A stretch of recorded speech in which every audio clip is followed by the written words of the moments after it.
Hola, bienvenido a la segunda parte de uroginecología. El día de hoy hablaremos sobre la cavidad diafragmática abdominopélvica.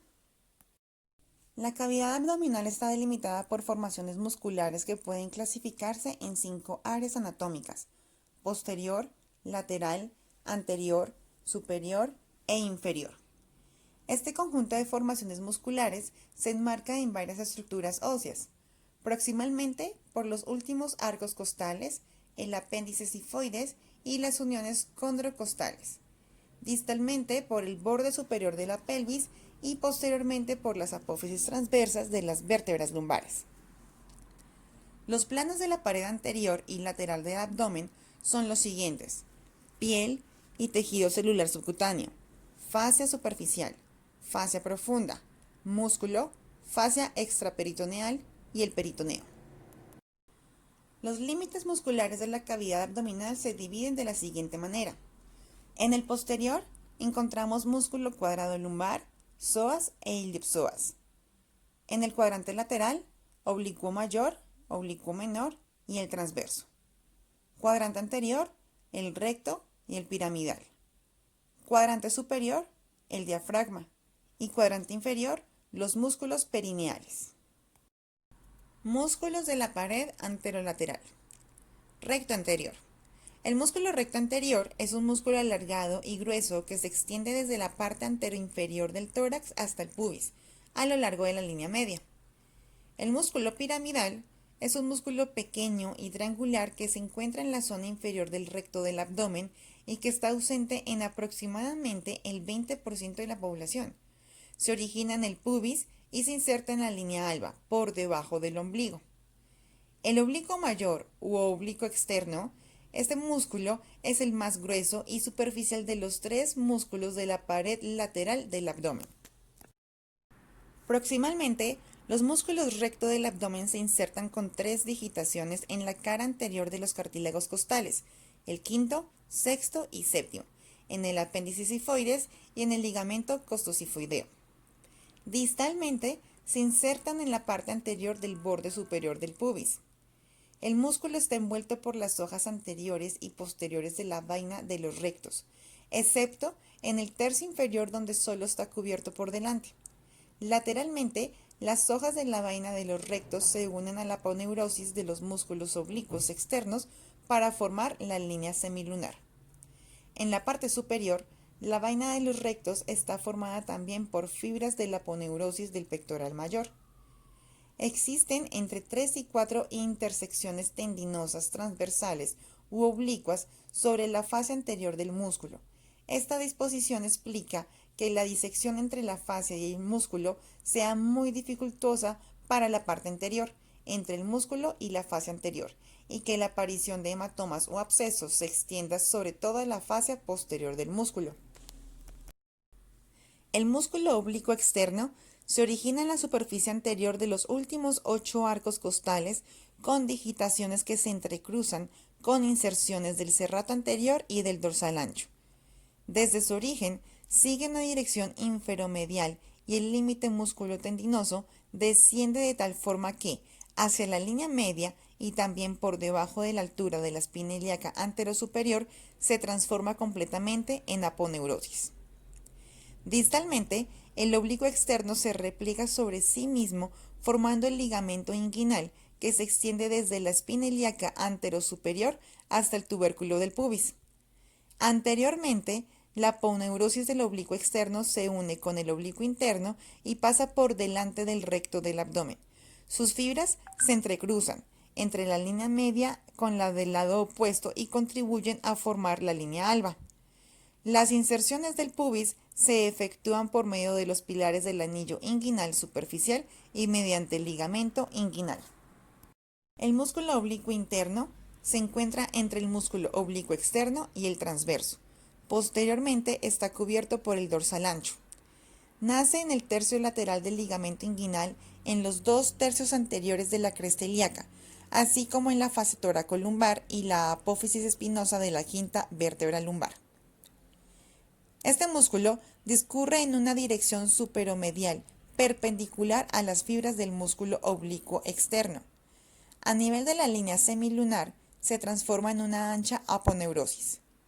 En los 2/3 superiores del recto del abdomen, su aponeurosis se divide en dos hojas, anterior y posterior. En la tercera porción inferior del recto, la aponeurosis no se divide, se fusiona con la aponeurosis del oblicuo externo y forma únicamente la hoja anterior de la vaina de los rectos. El borde inferior de la hoja posterior del recto forma la línea arqueada. En la parte superior se inserta en el borde inferior del 10º al 12º arco costal. Inferiormente, el oblicuo interno se inserta con fibras aponeuróticas del transverso del abdomen, formando el tendón conjunto que se inserta en el pubis. Algunas fibras más inferiores, a nivel del canal inguinal, forman el músculo cremastro. Existe una capa avascular de tejido conjuntivo laxo entre el oblicuo externo e interno que permite una fácil disección entre estos planos musculares. Músculo transverso. Este músculo es el más profundo de los tres músculos laterales del abdomen y tiene un recorrido con dirección horizontal. Es muscular en la zona media y tendinoso en los extremos, y ocupa toda la mitad lateral de la pared abdominal desde la columna vertebral hasta la línea alba. Se origina en la fase toracolumbar, en la cresta ilíaca, en el ligamento inguinal y en la cara interna de los 6 últimos cartílagos costales, interdigitándose con las fibras del diafragma. Su origen en la parte posterior de la fascia toracolumbar, sobre el cuadrado lumbar, se establece mediante una aponeurosis de inserción ancha, conocida también como aponeurosis posterior del transverso. Las fibras musculares se dirigen horizontalmente a la línea media, acabando en una aponeurosis extensa en la línea semilunar, formando una curva de concavidad medial. Por encima de la línea arcuata se fusiona con la parte posterior de la aponeurosis del oblicuo interno y la línea alba. En el tercio superior del abdomen, las fibras musculares del transverso llegan por detrás del recto aproximándose a la línea media, y por debajo de la línea arcuata, la aponeurosis del músculo contribuye a formar el tendón conjunto con el oblicuo interno. A este nivel, la diferenciación entre las fibras musculares del oblicuo menor y transverso es muy complicada. Músculos de la pared posterior. Músculo cuadrado lumbar. Es un músculo plano y cuadrilátero que está situado entre la última costilla y la cresta ilíaca. Se origina en la cresta ilíaca y el ligamento iliolumbar, y sus fibras ascienden para insertarse en la 12ª costilla y las apófisis costales de las 4 primeras vértebras lumbares. Los fascículos más laterales son verticales y los mediales son más oblicuos. Está cubierto por delante por la aponeurosis posterior del transverso. Músculo iliopsoas. Se compone de los músculos psoas mayor e ilíaco. El músculo ilíaco se origina en la fosa ilíaca y sus fibras descienden para formar el tendón del psoas e insertarse en el trocánter menor. El músculo psoas mayor toma su origen en los cuerpos y apófisis transversales de la primera a la 4ª vértebra lumbar. Las fibras descienden para unirse a los músculos ilíaco y formar el tendón de la inserción sobre el trocánter menor. Es interesante recordar las relaciones anatómicas de estos músculos con las ramas del plexus lumbar. El nervio ilio-hipogástrico e ilioinguinal discurren entre el cuadrado lumbar y el borde lateral del psoas mayor. El nervio femorocutáneo emerge en la convejidad muscular del psoas mayor, mientras que el nervio genitofemoral sale del borde medial del psoas mayor a nivel de la 4ª vértebra lumbar. El nervio obturador desciende en el borde medial del psoas mayor antes de entrar a la pelvis menor, y el nervio femoral discurre por detrás entre el músculo psoas mayor y el ilíaco. El músculo del diafragma es plano y delgado que, con forma de cúpula, separa la cavidad torácica del abdominal. El origen del diafragma se encuentra a lo largo de las vértebras lumbares, costillas y del esternón. Tiene una parte periférica muscular y una parte central aponeurótica, conocida como el tendón central. La parte muscular se divide según su lugar de inserción en esternal, costal y lumbar. La parte esternal está compuesta por dos músculos pequeños que se insertan en la cara posterior del sifoides. La zona costal se compone de haces musculares que se insertan en la cara interna de la séptima a la 12ª costilla, cruzándose con fibras de la inserción del transverso en las últimas 6 costillas. Y la zona lumbar está constituida por los pilares del diafragma. Los músculos que mencioné anteriormente tienen una fascia de envoltura y una aponeurosis de inserción. Por lo general, las fascias de envoltura aíslan cada músculo de los demás. Sin embargo, estas están constituidas por tejido conjuntivo fibroso, delgado, que va a dificultar su disección. Por el contrario, las aponeurosis se comportan como auténticos tendones de inserción con tejido fibroso muy fuerte y resistente y constituyen una continuidad de masa muscular hasta su lugar de inserción. Las aponeurosis de la pared abdominal anterolateral son láminas tendinosas que constituyen las terminaciones anteriores de los 3 músculos anchos del abdomen. Esas láminas forman a su vez la vaina anterior y posterior del músculo recto del abdomen y se cruzan en línea media formando la línea alba. La línea alba es un rafe tendinoso localizado en la línea media, resultado de la fusión de las hojas anterior y posterior del recto en la línea media. Está esencialmente constituida por el entrelazamiento de las fibras aponeuróticas de los músculos transverso, oblicuo interno y oblicuo externo. La fascia transversal es sencillamente la fascia interna del músculo transverso. Es la capa más profunda situada sobre el peritoneo parietal. Es una lámina fina pero resistente de tejido conjuntivo y forma parte de la fascia intraabdominal. Está cubierta por la superficie interna del músculo transverso al que se adhiere firmemente. Cuando se realiza la liberación del músculo transverso en la separación posterior de componentes, el cirujano puede hacer la disección por encima o por debajo de esta fascia. Si se realiza por encima, el peritoneo se protege con la fascia y es más complicado de abrir. Sin embargo, este plano contiene pequeños vasos que hacen que la disección sea más sangrante. Si la disección se realiza por debajo, este plano será avascular, pero será más fácil tener desgarros en el peritoneo.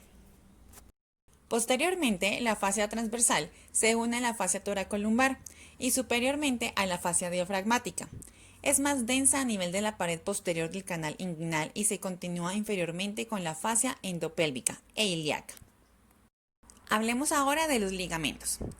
El ligamento pectíneo de Cooper es una estructura fija y sólida resultado de la fusión del engrosamiento del periósteo púbico, la fascia del músculo pectíneo, el tracto iliopúbico y la inserción del músculo transverso. Entre la piel y los planos musculoaponeuróticos existe una capa única de tejido conjuntivo fino por encima del ombligo.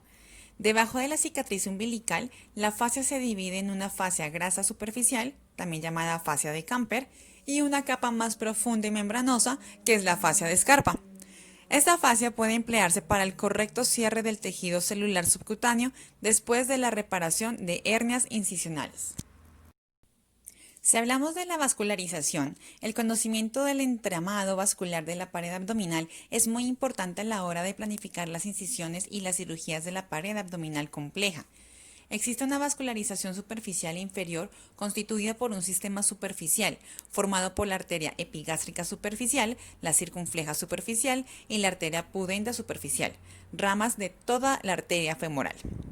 El resto de la vascularización de la pared abdominal está proporcionada por unos ejes vasculares profundos, un eje vertical de los vasos epigástricos a lo largo de la pared posterior del músculo recto, un eje horizontal formado por las 6 últimas ramas intercostales y lumbares, y un eje vertical lateral formando las ramas ascendentes de la arteria circunfleja profunda. La arteria epigástrica inferior irriga el músculo recto, el tejido celular subcutáneo y la piel por medio de columnas de perforantes musculocutáneas lateral y medial. La arteria epigástrica inferior nace del lado medial de la arteria ilíaca externa, detrás del ligamento inguinal, y atraviesa la fascia transversal rodeada de un tejido graso perivascular para dirigirse craneal y medialmente, hasta introducirse entre la vaina posterior del recto y el músculo recto a nivel de la línea arcuata. La arteria epigástrica inferior se divide por encima del ombligo en 1 a 3 ramas que se anastomosan con ramas de la arteria epigástrica superficial. Varias perforantes musculocutáneas nacen de la arteria epigástrica profunda en una subdivisión metamérica de las columnas lateral y medial de perforantes, habitualmente 4 ramas por encima y 3 debajo de la cicatriz umbilical.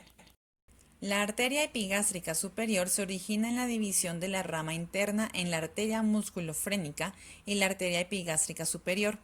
Perfora la fascia posterior del recto para descender posterior al músculo recto, dando 2 o más ramas que se anastomosan con la epigástrica inferior. La arteria epigástrica superficial.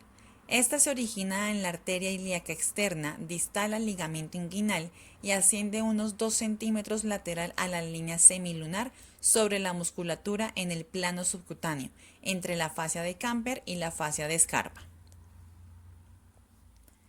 Las arterias intercostales y lumbares son vasos que acompañan a sus nervios homónimos en el espacio situado entre el músculo oblicuo menor y el transverso. También ofrecen varias ramas posteriores mediales y laterales. Algunas ramas diafragmáticas de la arteria torácica interna se anastomosan con ramas de los vasos intercostales superiores. A su vez, las arterias lumbares también se anastomosan con ramas de la arteria circunfleja profunda. Venas. El retorno venoso se realiza de forma paralela al arterial, acompañando a los perforantes y luego hacia las venas principales, por medio de venas toracofrénicas, frénicas, intercostales inferiores, lumbares y epigástricas. Finalmente, acaban drenando sobre la vena ácigo, la vena subclavia o la vena ilíaca. Los nervios intercostales inferiores y los nervios del plexo lumbar son los encargados de proporcionar inervación a la pared abdominal anterolateral. Los 6 últimos nervios intercostales de T7 a T12 y los nervios iliohipogástrico e ilioinguinal discurren paralelos a sus homónimos vasculares en la capa entre el músculo oblicuo menor y el transverso. Estos proporcionan tanto inervación motora como sensitiva. Los nervios T7 a T12 se dividen en 2 ramas. Una de las ramas recorre a lo largo del margen costal cartilaginoso y termina en la pared del tórax inervando el espacio intercostal interno. Estas ramas intercostales están relativamente bien protegidas por debajo de los márgenes condrocostales. La otra rama abdominal atraviesa el margen costal cartilaginoso y penetra en el espacio entre el oblicuo menor y el transverso. Cuando los nervios se acercan a la línea semilunar, atraviesan la vaina posterior del recto levemente, medial a su margen lateral para inervar el músculo recto. Esta columna lateral de perforantes debe preservarse cuando se realice una separación posterior de los componentes.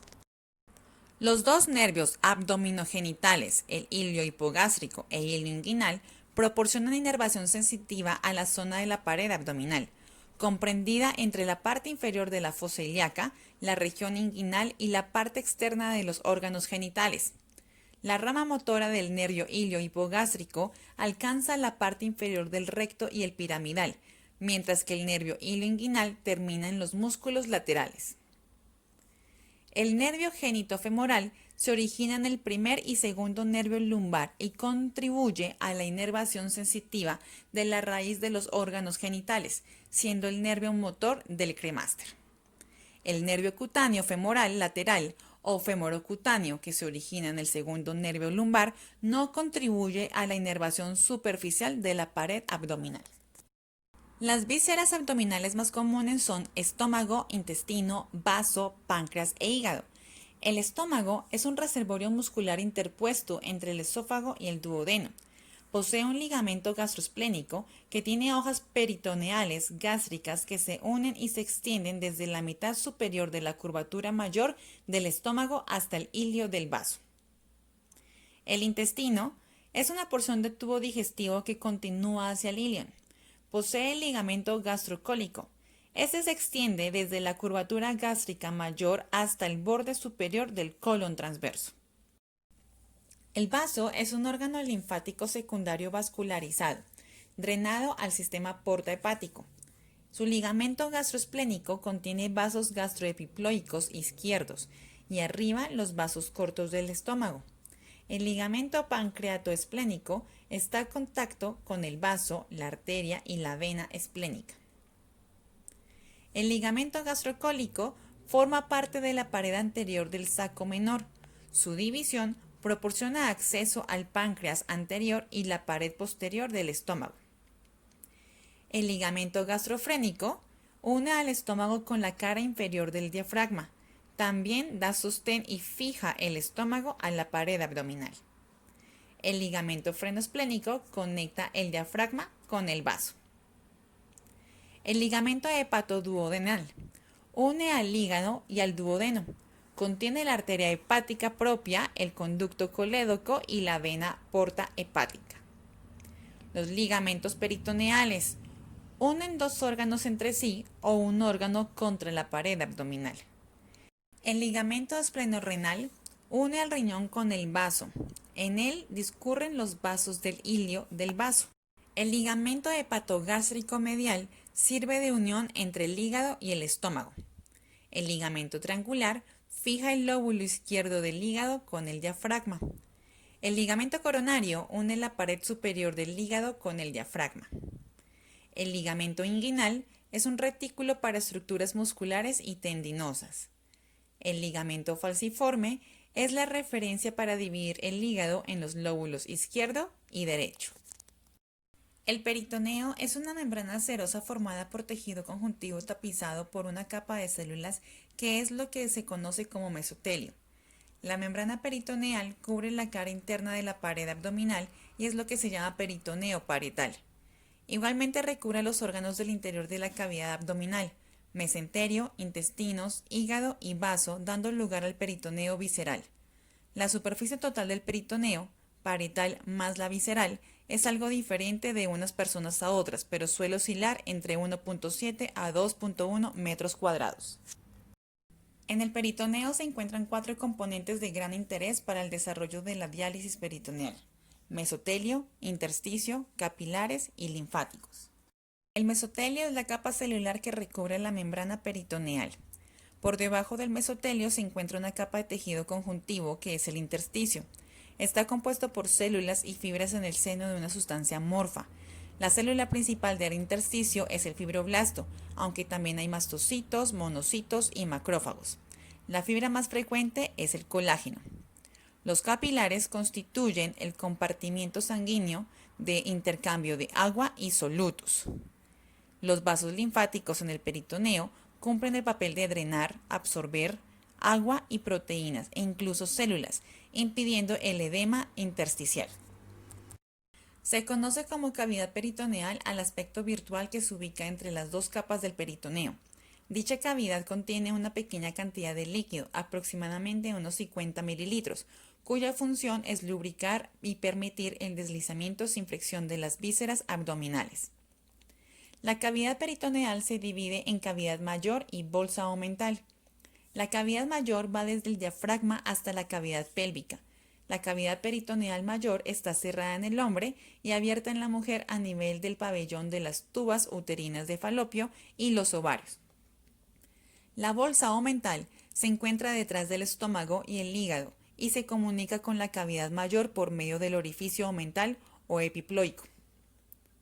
La mayoría de los órganos abdominales están adheridos a la pared abdominal por el mesenterio, que es un repliegue de peritoneo por el cual discurren vasos sanguíneos y linfáticos, así como los nervios. El abdomen alberga la mayor parte de las vísceras digestivas y parte del sistema urogenital. Las paredes abdominales se distienden para dar cabida a las expansiones provocadas por la ingestión, embarazo, acumulación de grasa o enfermedades. La pared posterior está recubierta en su cara interna por una membrana serosa que se refleja sobre las vísceras abdominales, como el estómago, intestino, hígado y vaso. Cavidades corporales. La cavidad dorsal está compuesta por dos grandes partes, cavidad craneal y la cavidad vertebral. La cavidad craneal está localizada en el interior de la caja craneana ósea y se continúa con el canal vertebral. La cavidad craneal contiene el encéfalo. La cavidad vertebral forma un conducto llamado canal vertebral que recorre todo lo largo de la columna vertebral internamente. Se une por arriba con la cavidad craneal a través del agujero occipital y llega hasta la región glútea. Su posición es dorsal y medial en todo su trayecto. Contiene la médula espinal. Las cavidades del tronco. El tronco puede ser dividido en dos grandes cavidades, cada una con límites bien definidos, algunos óseos u otros musculares. Ellas son la cavidad torácica, cavidad abdominal, que incluye las cavidades peritoneales, retroperineales y la pelviana. La cavidad torácica está protegida por la caja torácica y se localiza debajo de la cavidad craneal y en la región anterior de la cavidad vertebral. La cavidad torácica se divide a su vez en las fosas o cavidades pleuropulmonares y en el mediastino. Sus límites son 4: anterior, lateral, posterior y superinferior. A nivel anterior, está formado por el esternón, los cartílagos costales, las costillas y los músculos intercostales. En los laterales, están formados por las costillas y los músculos intercostales. Posterior, está formado por las costillas, los músculos intercostales y las 12 vértebras dorsales. A nivel superior es la base del cuello y a nivel inferior está formada por el músculo respiratorio diafragma. Según la división topográfica, se encuentra dividida en dos fosas o cavidades pleuropulmonares, que serían derecha e izquierda, que se encuentran a los lados de la línea media, y el mediastino, que es región ubicada entre las fosas pleuropulmonares. El mediastino se extiende desde el orificio superior del tórax hasta el diafragma y desde el esternón y los cartílagos costales por delante hasta la superficie anterior de las 12 vértebras dorsales por detrás. Su contenido tiene el corazón en el mediastino en la porción anteroinferior. La arteria aorta, bronquios y esófago están en el mediastino en la parte posterior y medial. La tráquea, esófago, pedículo cardíaco y el timo están en el mediastino en la parte superior y los pulmones y pleura en las fosas pleuropulmonares. La cavidad abdominal es una estructura osteomuscular que contiene las vísceras. Está rodeada por tejido muscular en casi toda su extensión, a excepción de la parte dorsal media que está soportada por la columna vertebral. La cavidad abdominal está dividida en tres partes. Una superior y anterior, recubierta por una membrana serosa, el peritoneo, que forma una cavidad virtual denominada cavidad peritoneal. Otra superior y posterior, denominada cavidad retroperitoneal o simplemente retroperitoneo. Y la inferior está separada de las caras anteriores por el peritoneo, denominada cavidad pelviana. Sus límites. Límite superior. Es la cúpula del músculo diafragma, que es cóncavo, por lo que una parte de los órganos superiores se encuentran parcialmente ocultos por la pared torácica. Este músculo se encuentra atravesando el esófago, vasos y nervios. Límite posterior, formado por las vértebras lumbares y músculos. Límite anterolateral, formado por los músculos abdominales. Y límite inferior, formado lateralmente por los dos músculos elevadores del ano y en la línea media por las formaciones del perineo. El perineo o membrana perineal de forma triangular es el conjunto de partes blandas que cierran por abajo la cavidad pelviana. Atrás está atravesada por el recto y adelante por la uretra y los órganos genitales. Contenido de la cavidad peritoneal. Encontramos hígado, vesícula biliar, estómago, vaso, asas intestinales delgadas, excepto la primera porción del duodeno, y colon transverso y sigmoideo. Planos y regiones de la cavidad abdominal. Con fines descriptivos, la cavidad abdominal se divide por medio de planos ficticios, verticales y horizontales. Los planos verticales se obtienen al trazar dos líneas verticales imaginarias, sagitales y paralelas a la línea media, que parten de dos puntos medios claviculares, pasando por los puntos mamilares y atravesando todo el abdomen. Los planos horizontales se obtienen trazando una línea horizontal imaginaria paralela a la línea transversal media o umbilical que pase por los rebordes costales y otra línea que pase paralela a la anterior y por las dos crestas ilíacas anterosuperiores. Estas divisiones dan lugar a 9 regiones o cuadrantes. Región umbilical es la región número 5. Es la central. El epigastrio es la región número 2, por encima de la región umbilical. El hipogastrio es la región número 8, por debajo de la región umbilical. Flancos o vacíos derechos e izquierdos son regiones 4 y 6, respectivamente, a los lados de la región umbilical. El hipocondrio derecho, región 1, hipocondrio izquierdo, región 3, a los lados del epigastrio. Fosas ilíacas derecha, región 7, e izquierda, región 9, a los lados del hipogastrio. Región 1. Hipocondrio derecho. Encontramos hígado, vesícula biliar, ángulo hepático del colon, suprarrenal y parte del riñón derecho. Región 2. Epigastrio. Encontramos estómago, duodeno, parte del hígado y parte del páncreas. Región 3. Hipocondrio izquierdo. Parte del hígado, cola del páncreas, vaso, ángulo esplénico del colon, suprarrenal y parte del riñón izquierdo. Región 4. Flanco derecho. Encontramos colon ascendente y asas delgadas intestinales y parte del riñón derecho. Región 5. La región umbilical. Encontramos asas delgadas intestinales y colon transverso. Región 6. Flanco izquierdo. Colon descendente y asas delgadas intestinales y parte del riñón izquierdo. Región 7. Fosa ilíaca derecha. Encontramos ciego, apéndice cecal y anexos derechos de la mujer. Región 8. Hipogastrio. Asas delgadas intestinales, colon sigmoideo y vejiga, próstata en el hombre y útero en la mujer. Región 9. Fosa ilíaca izquierda, colon sigmoideo y anexos izquierdos en la mujer.